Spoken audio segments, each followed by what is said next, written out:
Welcome to Galaxy Forum. I'm your host, Melissa Kaplan, and we're here to explore issues and ideas that matter to the LCC Galaxy in our classrooms and on campus, and seeing how the work of our stars connects with the community and how the community connects with us. Today we're going to be talking about the state of arts education in Michigan. Today is also the first episode of Galaxy Forum on camera, which I'm excited about, and I'm so excited to welcome my guests, Barb Whitney and Chad Swan-Badgero. Thank you for being here. Thank you for having us. It's exciting. This is Barb's second Galaxy Forum. You were on an early episode with LCC Assistant Professor in Art, Susan Hardy, both talking about your work as professional artists, and Chad and I go way back in terms of radio, and with both of these guests, so many different ways, but Chad and I developed and co-hosted a show here on WLNZ, Yes. LCC So much Radio. more. So much more, Michigan Arts and Culture. An hour-long talk show. Yeah. No Can you trouble believe that? filling it. Yes. So, and Chad's artistic director of Peppermint Creek Theater Company, and we've collaborated on Renegade. So there's a lot of collaboration, and I love that we bring that to this conversation.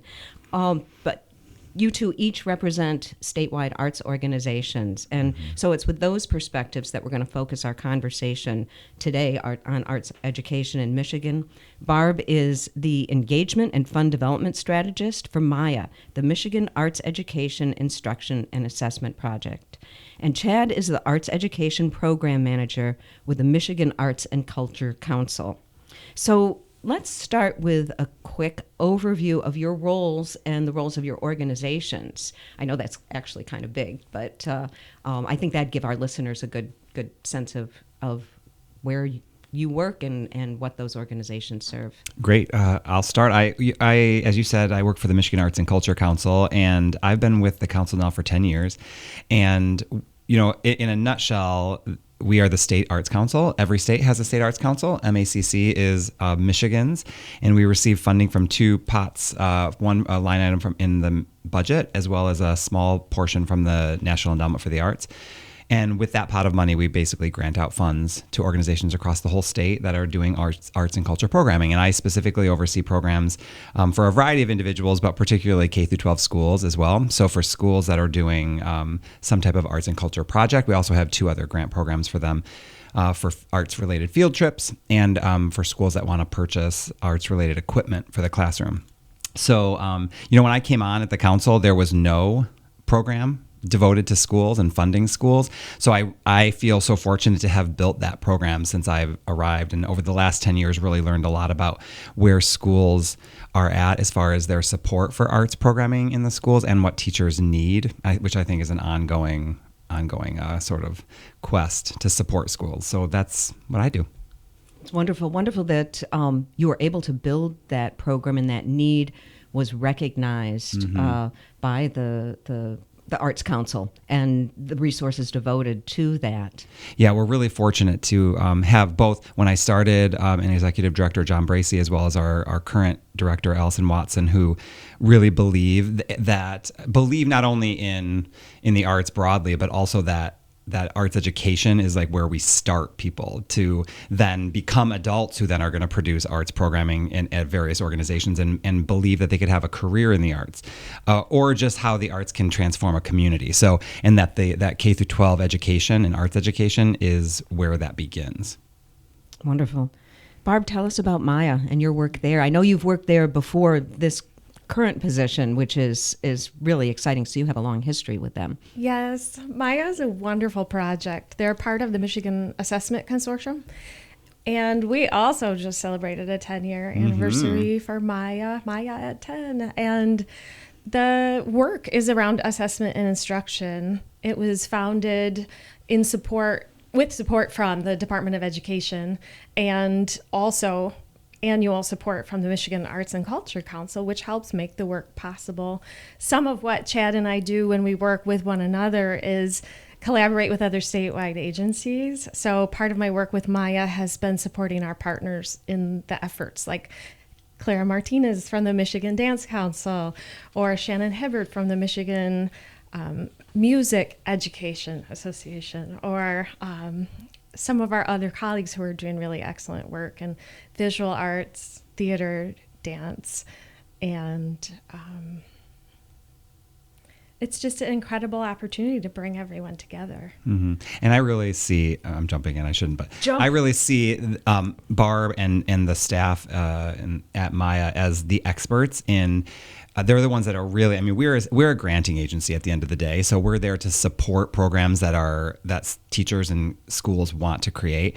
But Maya is really our statewide agency that is actually working with teachers, are working to improve their practice, to ask teachers continually what they need to be successful, and to challenge schools to create arts curriculum if it doesn't exist, or to improve what does exist. So I feel like Maya is, for me, they've been like the experts truly that I go to as an agency that really just is there to support programs with grant funding.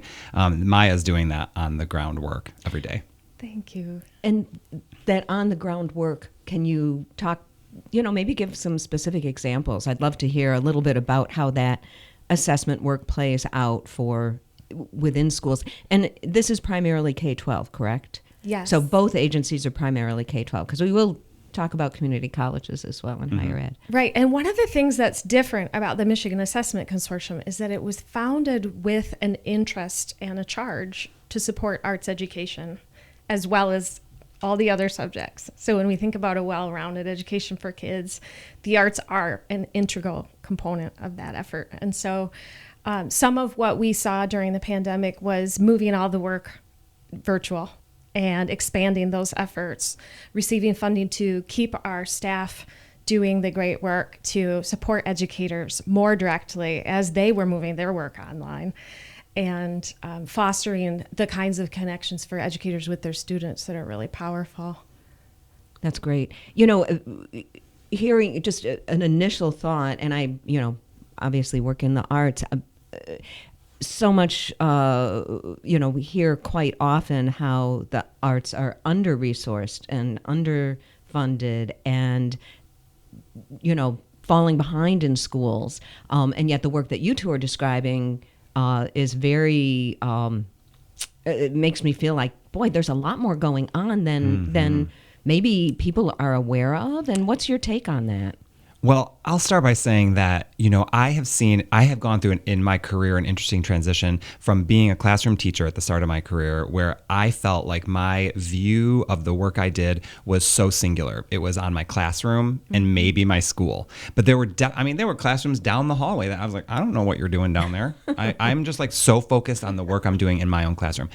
And then when I transitioned out of the classroom and into a more community work, that was with a community lens at the Arts Council of Greater Lansing. And so I had that took work to sort of expand my view of, okay, trying to understand the landscape and the geography of what was happening just in our Tri-County region here, in Lansing. Right. And so then to move to the state and to then to also do that same thing, to really have to broaden up, it has been, I feel like the real task of the last 10 years in my job has been trying to understand what you just said, which is what is going on? How can I as one person, or how can we as one agency, and I feel like Maya must also grapple with this as well, how do we just know what's happening in schools across the whole state? We have such a huge state. It's beautiful, but to be in those places is hard.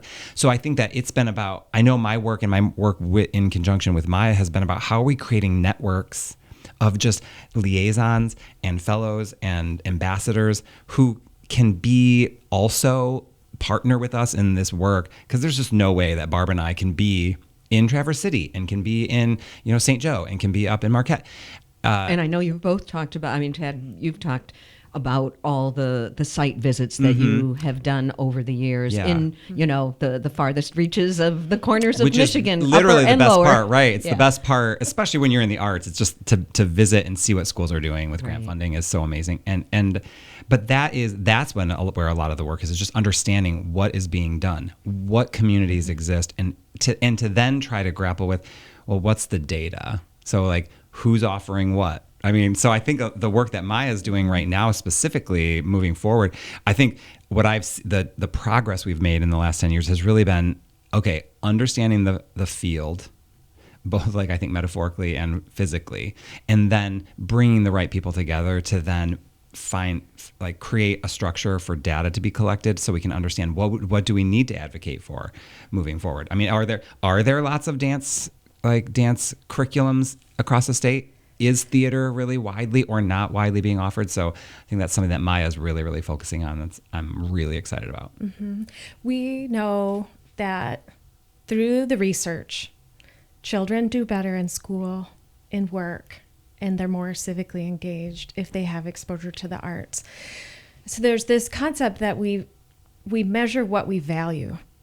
And if we don't know whether kids are getting access to the arts in schools, how do we know whether they're going to have those measures of success? So the discussion right now is around what does that data collection look like? How does networking help bring us all together and connect us in really valuable, genuine, true ways, where all the stakeholders who are part of those conversations have a vested interest in kids getting access to the arts? Because we know from our 2011 study in Michigan, and also from studies all across the country, that kids don't get equal access to the arts in schools. And I want to put a pin in that. Like, so I am going to post that on a T-shirt, Barb. Like the idea of that we measure what we value, right? And when I came into, can it please, bumper stickers and pillows. I think that when I came into the job in 2013, the last time we had done any even remote small census of arts education in our state was in 2011, and we have not since then done any type, and even that we recognize was not every school. It was like a small portion. 12 years ago. It's insane. Think about the way that the landscape has changed from an education perspective, aside from the pandemic, which is a huge thing. Certainly. And so I feel so proud to be working with Maya to be moving toward creating a mechanism in which we can perennially gather that information. So it's not 12 years between times when we can sort of get a picture of what's going on, because we do value the arts. And so it's good. It's important to have that data. That frequently. is, I think from a community college perspective in the arts here at LCC, to have that kind of data would be invaluable to see how many programs are there? Are they growing? Are they dwindling? I mean, just, COVID, of course, impacted enrollment, not only at LCC, but all over in higher ed and in arts programs that are small to begin with.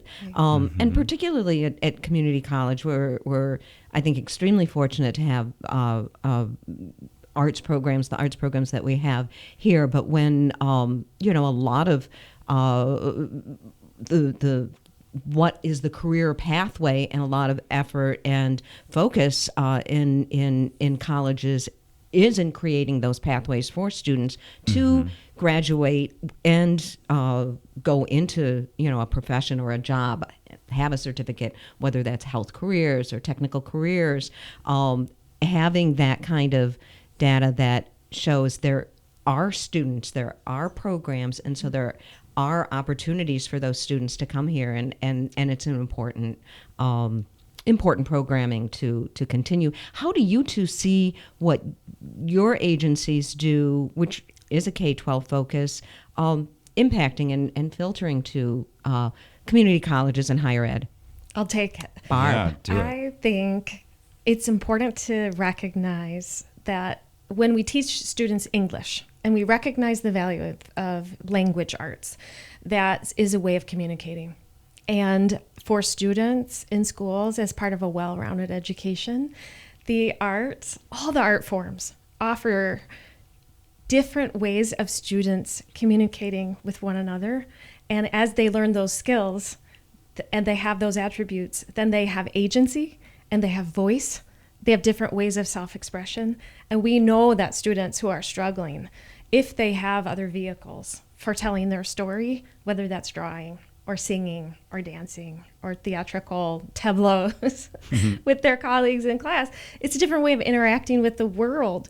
And so that creativity that's so valued by employers is fostered in the schools with the arts learning they're doing internally. And then externally, I think, going into the colleges, that's equally valuable as one of the entry-level ways of working and expressing themselves. Definitely. As you said, creativity, we don't expect it only from artists and performers and musicians, employers. I mean, creative thinkers, strategic thinkers, entrepreneurial thinkers are highly valued and sought after in order to make quick adjustments to a continually rapidly changing world in which we live, whether that's, technology, artificial intelligence, what was I just reading? Something about quantum. Anyway, there's just so much that happens so quickly, and you need to exercise. I mean, it's like an exercise, I think, to be involved in the arts, and it exercises those creative portions of your brain. Absolutely. One thing you mentioned, I think you both touched on a little bit, was accessibility and inclusion. And I know, Barb, your dissertation focused on researching and studying the importance, the lack of access for many populations to the arts. How do your organizations work to further accessibility? We were both part of the state policy pilot program through Americans for the Arts, and the gap analysis research I did as part of my master's thesis helped showcase the fact that kids in rural and urban settings have less access to the arts than their counterparts in suburban areas. One of the odd factors I hadn't anticipated finding out about was sometimes parents are an important factor. Parents who fundraise in suburban areas in particular help kids get access to things like instruments. And really the schools should be fostering the way of working in arts education. And so I think through Maya, through the MACC, through many other statewide agencies who are part of our partnership, it's the primary goal. We will find the data that helps make sure that the high quality programs are happening where they should be, and where they're not, we'll make equitable measures.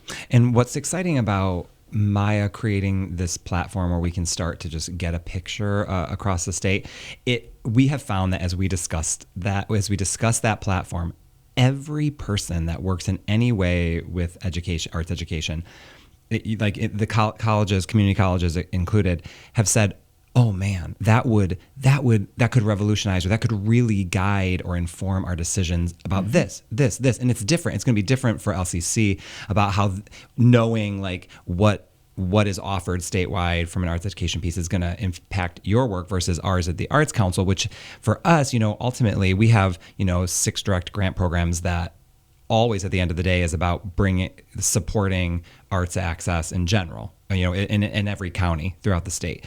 And particularly with an arts education lens, that's the very same thing. So, I mean, we're doing that in 2 ways. We're either bolstering programs that already have a really robust program in arts education, or bringing it to communities that have none. Right. And so, give me an example or a couple examples. Put you on the spot. No, absolutely. So Escanaba is a great example where they don't have a traditional arts program in general, but there is a folklorist, musician in their community who is just really passionate about music education. And so for the last few years, they've gotten grant funding from us for him to work as in an arts education residency perspective to teach kids in 3rd and 4th grade throughout their whole curriculum, every school in Escanaba School District, for them to learn about folk music, to write their own folk song. Wow. Yeah, and to learn about just dynamics and what have you. And so I imagine, while it's really exciting to think about, man, you have this really awesome program and this is how we're supporting that. It's almost more exciting to think about what if you take this program out of the school in Escanaba and these kids had no experience.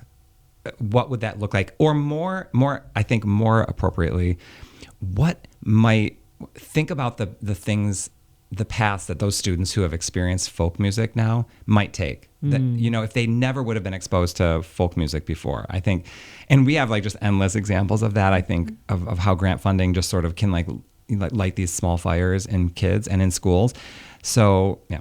I'd love to make an example of the field trip grants too. Yeah. That the Michigan Arts and Culture Council provides. I think as a child, I got to go to the Chicago Institute of Arts for a humanities course, and it completely transformed my way of thinking, because I had thought academically and I dismissed the arts, and once I was in a humanities course and I was able to see the evidence of what that looks like, I made new friends in a way. Like when I go back to the Chicago Institute of Arts, I feel like I'm visiting old friends. And I think for children who have an opportunity to visit, like Wharton Center locally, or Boniface Arts Center up in Escanaba, or other places in their community or beyond, it just changes their entire outlook, especially if they don't have access to the arts in their family setting. The schools Most recently, can make a difference that way. we had a school that got a field trip grant. So basically schools can apply, and it basically just pays for the busing for them to take an arts related field trip. And so I went with a group that was touring Detroit. Their art students, they had done a residency with Hubert Massey, who's a well-known muralist, right? And so the field trip was simply them touring around Detroit with him with a microphone on the bus, and then just stopping at all of the places where he has murals and explaining his process. And one kid out loud was like, I didn't know this was by you, or like, I know this picture. And it's the way that starts to connect also kids, not only with the art, but with their community. And then they start to see things differently. And then what I really love as a sort of, I think, arts advocate in my own community is think about then they start to see empty spaces as opportunities for arts as well. Right. So like, why isn't a mural here? This would be a really great place for a mural. And so the field trip grants, I think, are great to sort of connect schools then with the community, both right in their community or if they're more far flung. That's Chad, really fabulous. When I taught in Detroit, we did a mural with Hubert Massey, my students, at Hurlong Cathedral School. And he's so talented. So, yes. Oh, that's exciting. And I love that young person's reaction. But what you said about seeing empty spaces as potential. And I think that, to me, a lot, I think science really involves a lot of creativity. A lot of fields involve a lot of creativity. But in terms of the arts, when you're young, to be able to look around an environment that may look desolate to others, whether that's in the center city or a rural landscape, and see the potential for community and through the arts. I think that's huge. And I know I keep coming back in my mind to to our programs here at LCC, and where students might who complete their work here maybe transfer, or where might they go to do that kind of work that's community building, that uses their skills. Chad, you mentioned something in your introduction about the council, about building the program in arts education and leading to jobs and different kinds of careers in the arts. Can you describe just a little bit, we think of careers like you're going to be a musician, you're going to be an actor, you're going to be a dancer, you're going to be a writer, but there's a lot of other careers in the arts, aren't there? Oh, absolutely. And I think having started as an educator, I'm guilty of that. I was teaching theater and English language arts, and I think that, my even bubble was so small. But I think that partially, I think that's why field trip grants or arts education grants, where they're bringing artists into the schools, can start to light those, set off those light bulbs in kids' heads to understand, oh, wow, that's a career, or wow, I could do something like that. And I think, so I don't even want to necessarily go down a really specific path about, there's jobs like theater writing or working backstage, because those are all very specific. But I think that it's more about how are we giving students access and exposing them to art, whether, like hip hop or theater lighting or whatever, it may not be your thing, but it might it might get you asking other questions about, what is my thing? I'm really into shoes. Maybe I want to design ballet shoes. I don't know. I think that that's sort of what's exciting about working in the arts, is that we don't know where kids will go with that, but they're not going to go, they're going to go more places if they are exposed to the idea or the opportunities for the arts. And so I don't know if that really answers your question. Oh, it's a great answer. Yeah. Yes. Yeah. Well, and since the beginning of performances, someone's been producing that work, right? So right now I'm reading Rick Rubin's The Creative Act, and we'll be presenting for our Maya educators some of the tenets of his work. Rick Rubin is a music producer who's worked from many different artists, including everyone from LL Cool J to Adele. Wow. He has this incredible book, and part of what he talks about in the book is creating a space where you're able to sort of be safe and also say the things you can't say otherwise.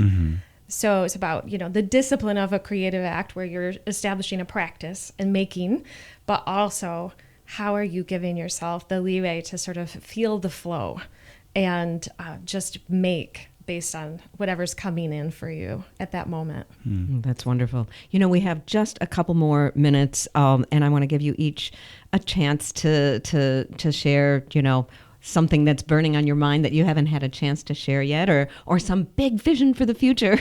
Though I think both your organizations have those, as you as individuals. I'll let Barb close it out. But so I'll just say, I think something that we've, in working with a more national organization about changing people's perspectives about how they just see art and art in their lives. What's been really sort of revolutionary to me is for them to have pointed out that we often in other areas of our life, so golf, say, like if a person likes to golf, they just do it sort of, but as a hobby. If someone asked them, "Oh, are you a golfer?" they would have no problem saying, "Yeah, I'm a golfer." But no one would, it's so common that if people like paint as a hobby, if someone asks, "Are you an artist?" they would never say, "Oh yeah, I'm an artist." Say yes. Yes, you are an artist. I mean, yes, you cook. Yes, you can. Yes, you paint. Yes, you dance in your bathroom. And I think that I'm eager in the work that we do in the arts realm to help people shift that impulse in their heads to embrace the artist within themselves. Beautiful. Yeah. You heard my take on art as a universal language. I think what I'll add that was a surprise to me recently was that we're working with the Arts Education Partnership as one of our national partners. And Michigan, we talked about some of the ways Michigan's lagging, but Michigan's also leading. The work that the Michigan Assessment Consortium does is being recognized as some of the best in the country. And that the assessments we have for the visual arts, music, theater, and dance are being used as exemplars at the national level. That's absolutely marvelous. I am thrilled with the work that you're both doing, and I'm so pleased that you were able to share and talk about that today. It sounds like the state of the arts education in Michigan is very positive, especially with the work of the Michigan Arts and Culture Council, Chad, that you work with, and Maya, which is the Michigan Arts Education Instruction and Assessment Project, where you are, Barb. Barb Whitney and Chad Swan-Badgero, thank you so much for being our guests. And listeners, thank you for listening today. To connect with me and our guests, visit lccconnect.org, where you'll find this and other episodes of Galaxy Forum and all the LCC Connect programming. I'm Melissa Kaplan, and this is Galaxy Forum on LCC Connect.